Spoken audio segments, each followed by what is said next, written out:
Hey everyone, welcome back to this week's edition of the Maconi Setup Shop A-Fix Tutorials. This week we are showcasing the famed Indianapolis Motor Speedway, and we are back at the Oval, finally. Not sure how you guys feel about it, but I'm not a very big road course guy, so I'm just really excited to see the Oval back on the schedule. So strap in and let's see if we can help you guys be a lot more consistent around this 2.5 mile oval. I think the biggest thing that we start off with in just about every video when it's a topic is shifting. So speaking of shifting, I did this run in fifth gear. Again, not a huge fan of shifting, so I try to do it as little as possible. But the difference between shifting and not shifting, at least in solo car, is very, very, very small. In the run I did before this, I wasn't any faster shifting. In fact, if I was, it was maybe a hundredth here or there, but I was a lot more consistent without shifting. So I did it in fifth gear. But I do think, however, when you are in the race, I do think traffic and dirty air is going to have a big effect on if you want to shift. I think if you overdrive a corner, you're going to want to downshift because you really want to get the car slowed down and turn down to the white line as soon as possible. This isn't really a racetrack that you want to race very many of your competitors. Kind of like Darlington, you talk about racing the racetrack. This is another one of those racetracks. You want to get to that white line. You don't have to be below it. It's much, much better if you are below it. You save a lot of your tire heat and keep your tires on it for the long run. Speaking of long run, I did 25 laps and I fell off a second. I was running 52 sevens at 25. So it's important that you keep your tires under you so that you have a good balance longer in the run.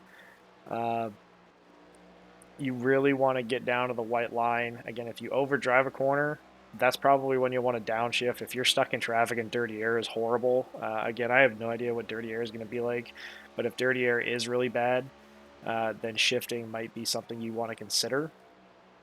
Otherwise, the racetrack itself is pretty simple.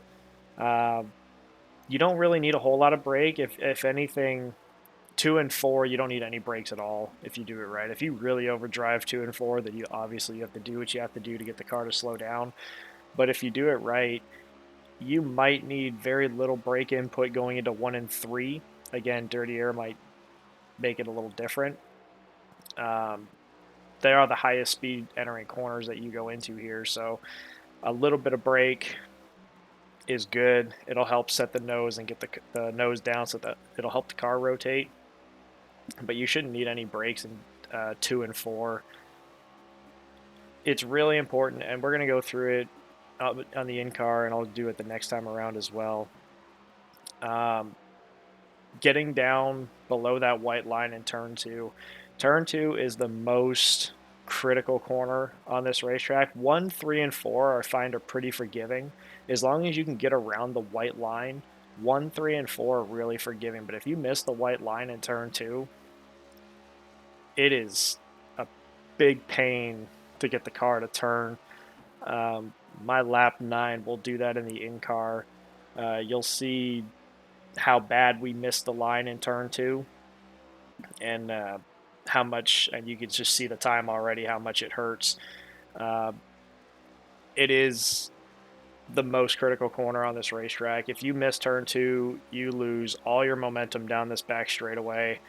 Uh, you feel like you just added about 5 pounds of heat in the right front. Like, I mean, it's no joke. So that is the most critical corner. It is so much better to let off way sooner than you think you need to or want to, just to make sure you get below that white line. Otherwise, you're going to ruin your entire lap. Other than that, there's really not a whole lot to discuss uh, in terms of getting around Indianapolis. Again, you want to break or at least let off for 1 and 3. Pick a marker. You can get to the 1 marker. Again, traffic is going to dictate um, how you're going to drive. I mean, in solo car, this thing drives like a Cadillac, right? Like, I got all the clean air in the world. I got nothing to worry about. But in traffic, you might have to back those brake markers up. Another thing that I'm really interested in and it's not fixed by any means, but it's definitely noticeable. The improvement that iRacing made is the wall proximity. It's like 100th if you want to run up against the wall or not. It really doesn't affect your lap a whole lot. We're going to go to the in-car, and I'll try and talk over the loud engine. So as you can see, one mark, I'm obviously going past the one marker, and I can still get it down, but again, this is solo car. So when you're in the race, you might have to back that up accordingly, okay? This is where you want to get down to the white line. You see the early shallow entry that I took there. The next lap is going to dictate or going to demonstrate what happens when you really miss that corner. And trust me, it's not pretty.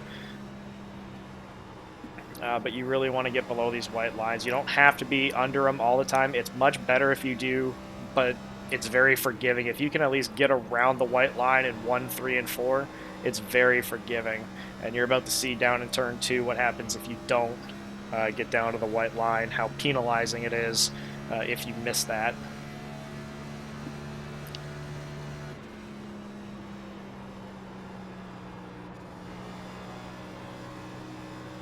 So as you can see, kind of missed it in 1. Not a bad corner, but we really missed it down here in 2. And it's not even that much. You know, I was on the right side of that line, but I still missed it, and that was the first time that I missed it in this run where it really made the car tight, and I just could not carry the same amount of speed going on the straightaway. And you could tell by the lap time that it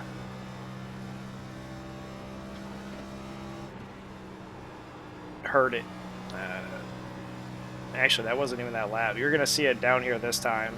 This lap was much worse. But I got my lap counter. I thought I was going to do the last 3 laps in car. I guess I'm doing the last 4.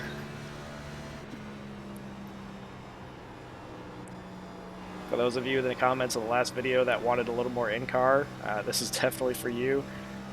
You'll see it right here. We missed this corner really bad, and just no speed down the straightaway. So again, just to demonstrate the importance of turn 2. Again, you can miss 1, 3, and 4 a little bit. It's forgiving, but you do not want to miss turn 2. Turn 2 is the most critical corner on this racetrack, and this lap definitely proves why. And for the last lap here, we'll stick with the in-car and let you guys get a lap with no commentary.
Okay, guys, a couple things to go over again.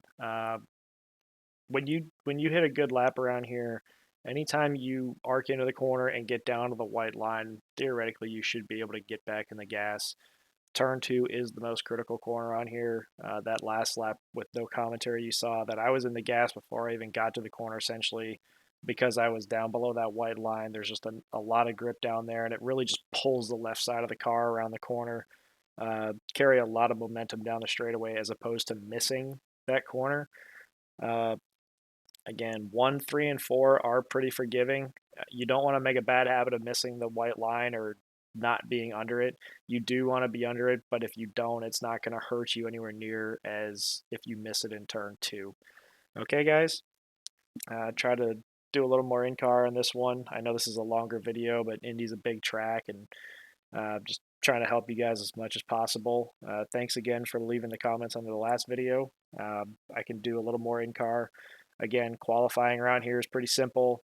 It's one lane. Just try to run the best hot lap that you possibly can. Okay, guys, that'll do it for this week's video. If you found it was helpful, please consider leaving a like. Again, I'm all open for the comments. Uh, Anything you guys want to see, anything you guys want to change, let me know, and I'll do my best to accommodate that. Uh, Best of luck this week, and if you haven't already hit that subscribe button, hit the sub button, ring the notification bell so you see these videos every Monday when Maconi posts these on their YouTube page. All right, best luck this week, and we'll see you on the track.